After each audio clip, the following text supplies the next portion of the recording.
Chinese बहू। हे भगवान, फिर से यह कोरोना नाम का राक्षस जाग गया। इस बार तो ड्रैगन के मुंह से मौत बरस रही है।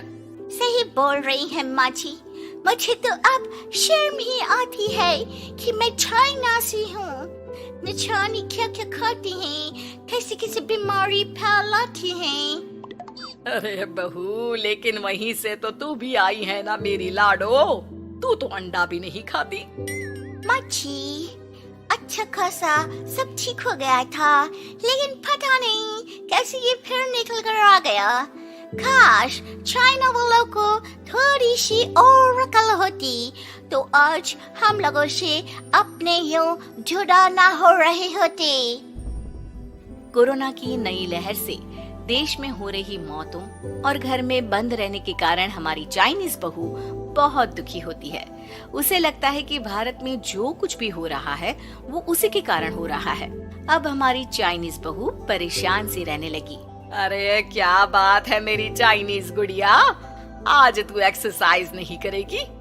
अरे ना तो तूने जूस पिया है, क्या हो गया लाडो?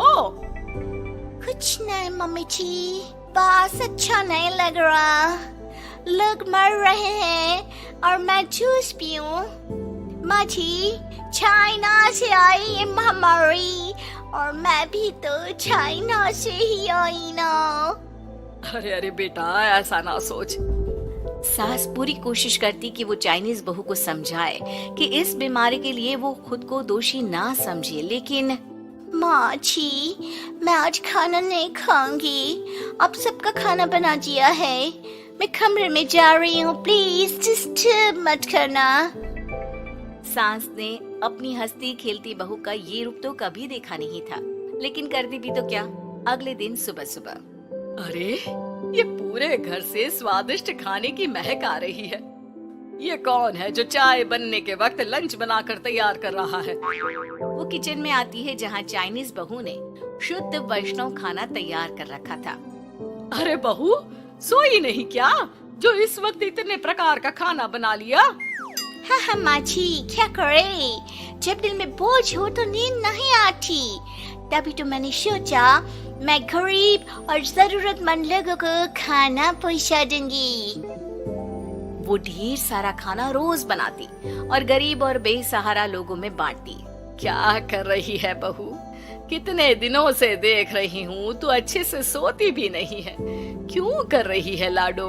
क्या करूँ माँ जी, मेरे देश के लोग जीवन की लड़ाई लड़ रहे हैं और मैं सो जाऊं, मुझसे नहीं होता। एक दिन चाइनीज बहू पीपीटी किट पहनकर खड़ी होती है। अरे ये क्या बेटा, खाना देने जा रही है या लड़ाई लड़ने? माँ जी, मैं कुछ दिनों के लिए घर नहीं आऊंगी। मैंने सोचा है कि मैं घर से बाहर रहकर कोरोना के मरीजों की देखभाल करूंगी। वो प्लीज प्लीज आप मुझे रोकना नहीं। नहीं नहीं बहू, ये तो तूने बहुत ही नेक काम सोचा है। बस बेटा तू अपना ख्याल रखना।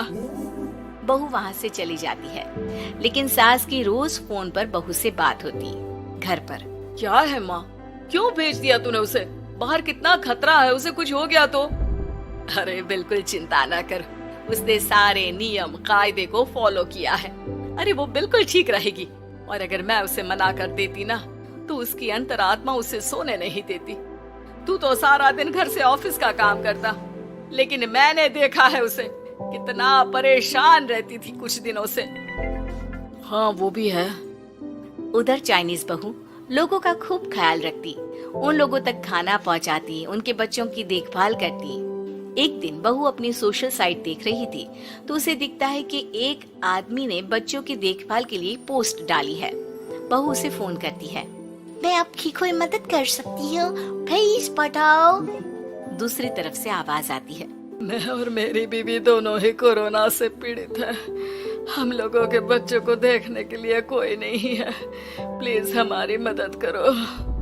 हाँ हाँ बिल्कुल, आप परेशान ना हो, मैं आ रही हूँ, मुझे आपका एड्रेस बताओ।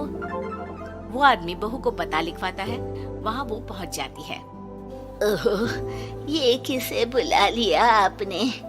ये तो चाइनीज है, इसी के कारण तो हम लोगों का देश इस परेशानी से जूझ रहा है। अरे पर ये तो हिंदी में बात कर रही थी। तभी बीवी की ऑक्सीजन लेवल गिरने लगती है। ये क्या हो रहा है? आप टेंशन क्यों ले रहे हैं? जल्दी से इन्हें अस्पताल लेकर जाइए। रुकिए, मैं आपको एक अस्पताल में बेड भी दिला देती हूँ। वो मेरे अंकल का अस्पताल है। चाइनीज बहू फोन पर बात करके उन लोगों को बेड दिलाती है, जहाँ पति की भी तबीयत खराब हो जाती है और दोनों को बेड दिलाकर बहू घर में बच्चों की पूरी देखभाल करती है। सास का बहू पर फोन आता है। अरे मेरी चाइनीज गुड़िया, कैसी है रे तू? अरे माँ, पीछे की गली में ही हूँ मैं। वो खालिया लोग है ना, उन दोनों हस्बैंड वाइफ को कोरोना हो गया था। मैंने उन लोगों को श्रीवास्तव अंकल के अस्पताल में भर्ती करवा दिया है और अब मैं नमाजी उन दोनों बच्चों का ख्याल रख रही हूँ। अरे जीती रहे बेटा, कोई जरूरत हो तो बता देना। नहीं माँ जी, सब कंट्रोल में है। बस इन बच्चों के माँ बाप ठीक होकर घर आ जाए। अच्छा माँ, इन लोगों के घर का फोन बज रहा है, मैं आपको थोड़ी देर बाद कॉल करती हूँ। लैंडलाइन में घर के मालिक का फोन था।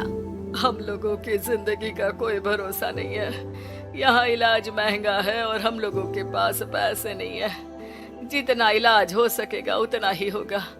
हमारे बाद प्लीज आप हमारे बच्चों को संभाल लेना। नहीं, ऐसे मत बोलिए, मैं अस्पताल वालों से बात करती हूँ। बहू अपनी बैंक से अस्पताल वालों को पैसे दे देती है और फोन पर कहती है, हनी आप लोगों के अकाउंट में पैसे डाल दिए हैं। इन दोनों का अच्छे से इलाज होना चाहिए। पैसे की जरूरत होगी तो मैं और डाल दूंगी। सारा दिन बहू कोरोना पेशेंट के बच्चों को देखती, रात में ढेर सारा खाना पैक करके जरूरतमंदों में बांटती। सोशल साइट्स के जरिए भी वो लोगों से जुड़कर उनकी मदद करती। फिर एक दिन घर का मालिक और उसकी बीवी ठीक होकर घर आ जाते हैं। आपका बहुत बहुत शुक्रिया, मैं आपकी पाई लौटा दूंगा। भाई नहीं, पैसा दिया था, लेकिन वो जब आप बिल्कुल ठीक हो जाना तो क्षमा कर दे देना, कोई बात नहीं। दोनों पति पत्नी चाइनीज बहू का शुक्रिया अदा करते हैं। आप तो हम लोगों के लिए भगवान की तरह है, आपका बहुत बहुत शुक्रिया। चाइनीज बहू बहुत खुश हो जाती है। वो घर आकर सास को पूरी बात बताती है। देख मेरी चाइनीज गुड़िया, तुझे चाइना का होने पर अफसोस था ना, लेकिन तूने सच्चे दिल से लोगों की सेवा करके ये बता दिया कि बेटी कहीं की भी क्यों ना हो, ससुराल आकर वो ससुराल के रंग में ही रंग जाती है। अब तो तू मेरी भारतीय बहू है। हाँ।